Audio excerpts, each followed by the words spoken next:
Hello everyone. If you haven't started already, I'm Puneeth. I'm a PhD student working with Matt Osman at the University of Toronto. We talk about one of my PhD projects, which ties in very nicely with your talk about these sort of adaptive strategies and stuff. But before quickly, the work that I did was at University of Toronto, which has operates on land that has traditionally been home of the Huron-Wendat, the Seneca, and the Mississaugas of the Credit. I'm grateful for the opportunity to have worked on that. Um, Coming to the talk, I was trying to sort of see how to motivate and sort of tie up the things that I'm going to talk about. And very often I keep going back to this idea of price equation that was introduced in 1970 by George R. Price, which everyone mostly is familiar with, very quickly sort of says that a change in the average frequency of any sort of character, whether it be phenotypic characters or sort of gene frequencies, can be given by this, can be determined by this covariance between relative fitness and the average character of the individual's offsprings, which is sort of the selection term, and then sort of the transmission bias, which in classic cases corresponds to sort of mutations and so on and so forth. Around the 1980s, 1990s, people started looking at the, in conjunction with relative fitness, what happens to the absolute fitness. And at this intersection of relative and absolute fitness lies the field of evolutionary rescue that Lindy already sort of alluded to in her talk. But briefly, it's the ability of a population to escape extinction through adaptation, provided that these adaptive mutants can escape stochastic extinction just due to chance events. And continuing the rich culture of branching processes, people have used those to compute the probability that a population can be rescued. Um, Key things there end up being the standing genetic variation, so how many mutants are already there in the population, and how many are generated during these after the harsh change in its environment. So this depends on the frequency of the mutants in the standard genetic variation, and the de novo mutation splits down into two important factors, which is how much of the wild type that's detrimental in the new environment is there, and at what rate is it declining, and together this sort of gives the pool from which mutations can be generated post change. At the same time, sort of switching a bit, very early on in my undergrad, one of the first theory papers that I actually read in evolutionary theory was by Troy Day and Russell Bondurensky, which uh, proposes this unified way of incorporating these genetic and non-genetic inheritance components. And so they extend this price equation kind of a model to sort of incorporate a genetic and a non-genetic component that is coupled because of the fitness acting on the sort of the joint phenotype. Um, and one of the things that stuck with me with this was that these sort of non-genetic components can have transient effects that don't sort of the equilibrium is the same, but have some sort of initial effects that are different, and at the same time can have long-term effects that affects both sort of phenotypic and affects genetic variation as well as phenotypic variation. These transient effects and long-term effects become important when looking at evolutionary rescue because these transient effects are sort of adaptation is happening at these rapid scales immediately after change, and so these transient effects can lead to more extinction. And once the population is extinct, there's not much that can be done. And these long-term effects are important for determining what the standing genetic variation looks like. And while trying to sort of look at how to incorporate these two aspects, um, I came across this series of sort of very nice population epigenetic models from Hamish Spencer's lab that was work done by Gemma Geoghegan. And sort of just to sort of give the complexity of these sort of simple models of population epigenetics, is sort of how many equilibria are there, and there's sort of some characteristic of the epigenetic phenomena. And sort of you can see there's a lot of variation through it. As well as people have looked at sort of adaptive random walks with these epigenetic kind of mechanisms. And so I was interested, and a lot of this work in these non-genetic inheritance look at these sort of relative fitness evolution kind of things. And I was interested in sort of combining these two aspects and to sort of see what's the effect of these components. And I took this transgenerational epigenetics as a starting point. And so, just a quick overview of I started with I didn't start with this, but I'm going to explain the talk with this. It's with a very sort of simple setup of these, just a genetic allele capital A, and you have an epigenetically modified version of it that's capital B. These modifications occur at rate M, and sort of during vertical transmission, these epigenetic modifications can be lost, and so that's sort of this rate T. And so this is very similar to just a two allele model, and the key difference is that these epimutations and these reset during vertical transmissions happen at very high rates. So of the orders of it's mathematically of the order of one, and so that's like the key effect. And I wanted to kind of understand what that does, and also epigenetics is this very fascinating mechanisms, and so they have a lot of weird things happening in them, and so that's sort of sometimes a bit too spicy, and I'm going to talk about one of those things as well. And for this talk, at least, I'm sticking to the weak selection regime. Uh, so just to be clear, yeah. Weak selection, you mean S small compared to 1 or S small compared to 1? S compared to 1. Okay.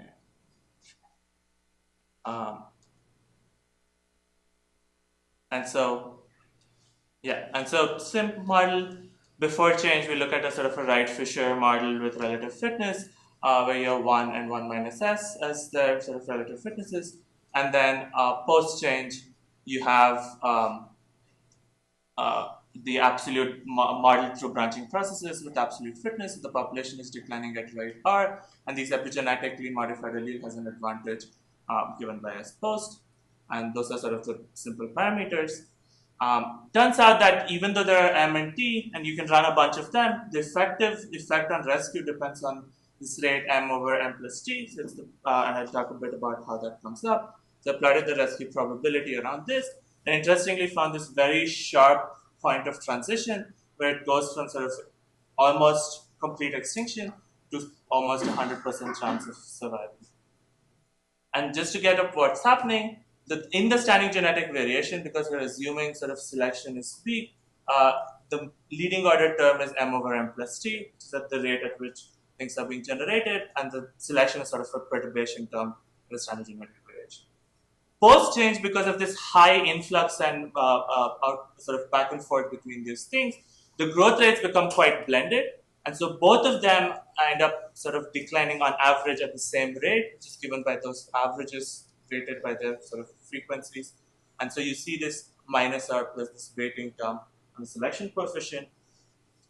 And this is different from the genetic rescue case, where the genetic mutants would have had this sort of S minus R thing, whereas the others would have sort of different thing. And so you can then compute the probability, then compute this sort of critical transition point is when this sort of goes from less than 1 to greater than 1. You can also compute the probabilities of rescue, and you see those match up over here. And usually this is also the case for the genetic case, but you don't see such sharp transition. And the reason for that is this M over M plus T, one increases the initial amount of standing epigenetic variation that is, and it also affects the rate at which those can spread in the population simultaneously. And so this is this twofold effect of it, which leads to this extra sharp transition point.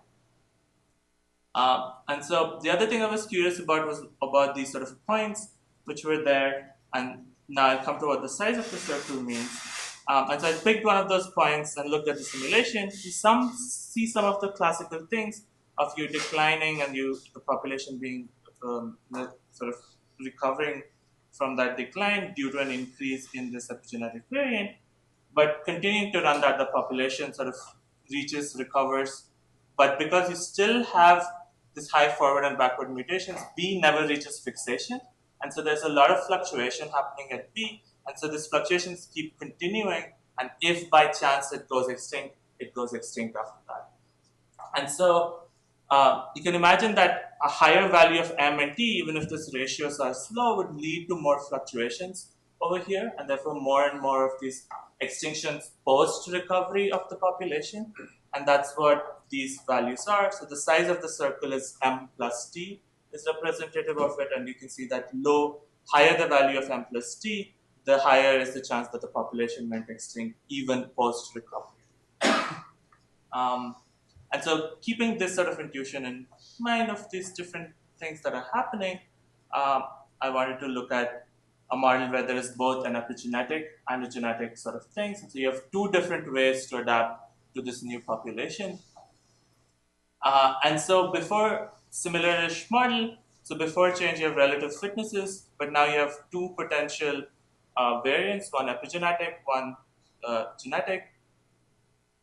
The A's and B's should be flipped. But basically, the genetic variant has this fitness 1 minus S, and the epigenetic variant has 1 minus alpha times S. And this is because a lot of the times the epigenetic variants don't exactly have the exact same phenotype as the genetic variants. And so this is what I call as the imperfection coefficient.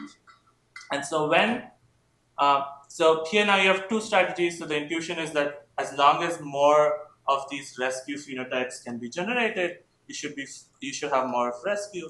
And if you plot that over m plus t, uh, when say the epigenetic variant is indeed perfect, so both A and B have exactly similar things, you do end up seeing that.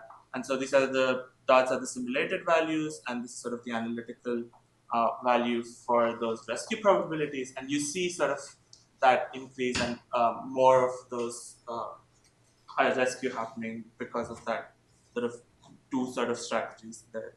However, when this alpha is not exactly 1, so when there is imperfection, you sort of see the opposite effect. And where even though these bees, though they're not as good as the rescue mutants, they're still much better than the wild type, but they still are having a detrimental effect on this transition on the rescue probabilities. In fact, it's worse than when there was no epigenetic variant in that model. And so here there are a bunch of different things that happen because of these imperfections.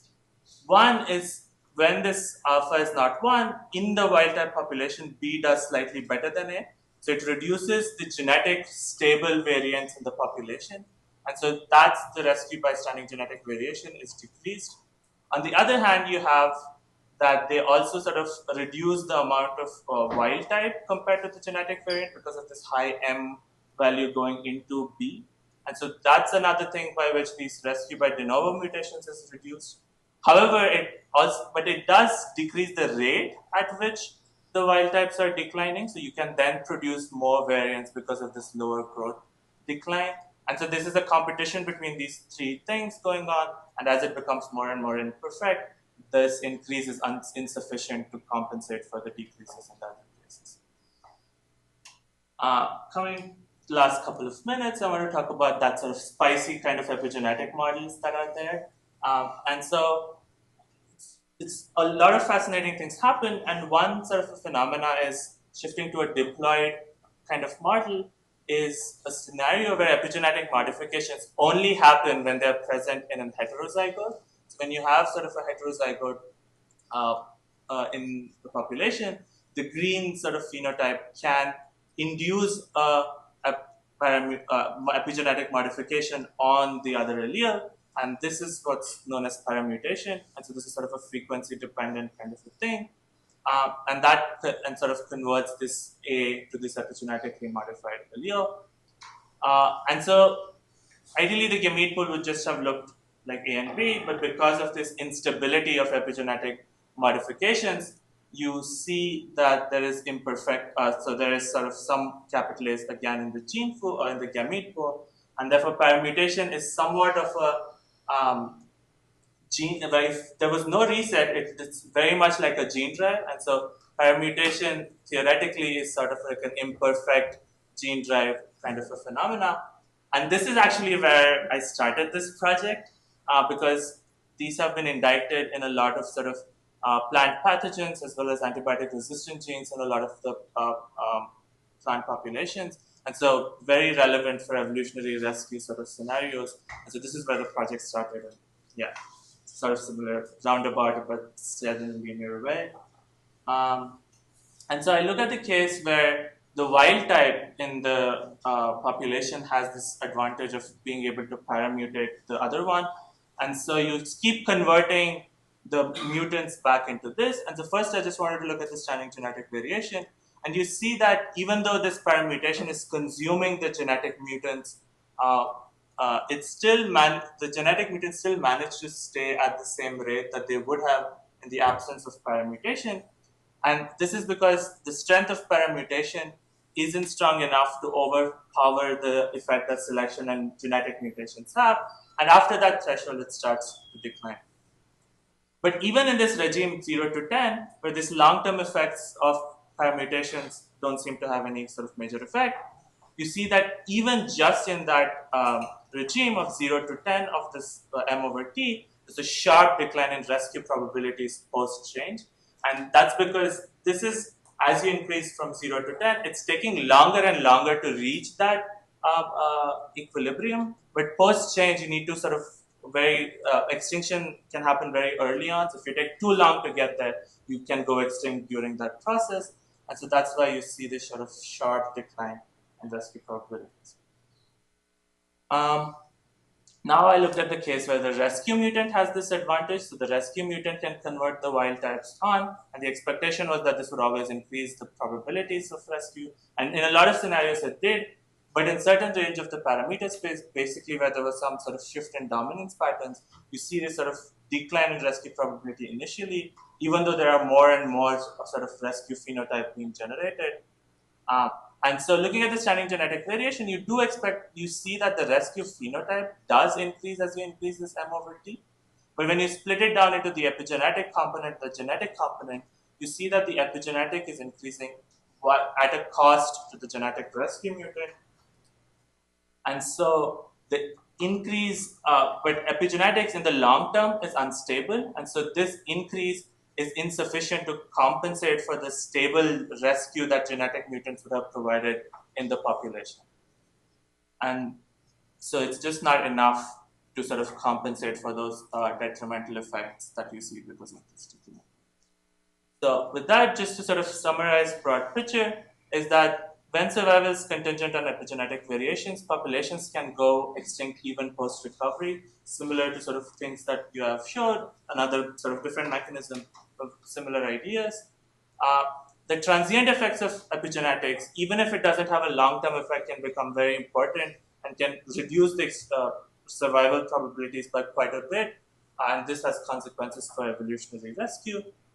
Long-term effects, because they affect the standing genetic variation, can also have a lot of effects, especially when the beneficial epigenetic variant competes with the more stable standing genetic variation. This can happen due to imperfections or due to permutations. And then sort of finally, just future directions. One thing, the other way for interaction between an epigenetic and a genetic component is through linkage. Instead of sort of competing for the same wild type, they could be different alleles. Extending Troy's and Russell's models of sort of this coupled price equation to incorporate absolute fitness directly and sort of computing the lag for those scenarios and sort of building mechanistically a quantitative epigenetic model starting from the first principles. A lot of epigenetic mechanisms, I didn't sort of talk about those, but have similar flavors as plasticity. I'm just curious, to sort of explore those things, as these lead to sort of non-linear functions of plasticity that haven't been explored. Thank you.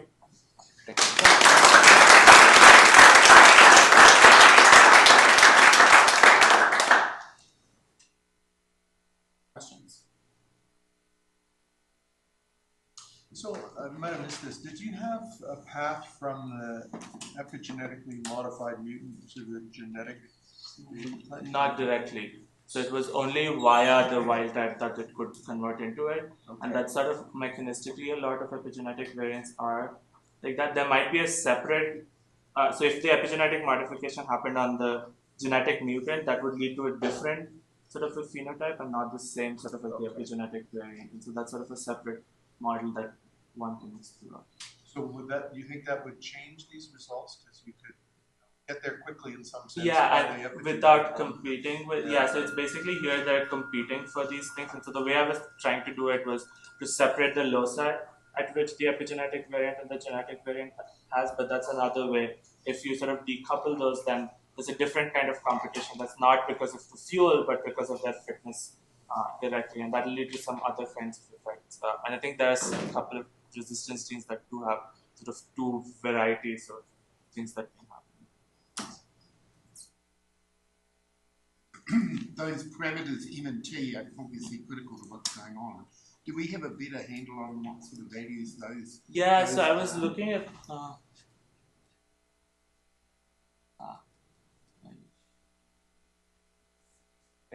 Yeah, so here they've looked at sort of this, and so here they've seen sort of different ranges. It's from 10%, 40%, 100%, and so on, and sort of it varies anywhere between 5% to 80, 90%, and so that's kind of the range that I of MNT for permutations.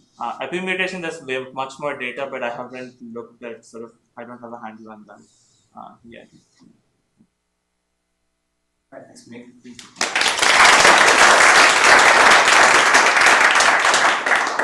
So coffee break next, and we'll try to come back around 10:30 to go back on our roll. Yeah, just one quick announcement. I'm told that for people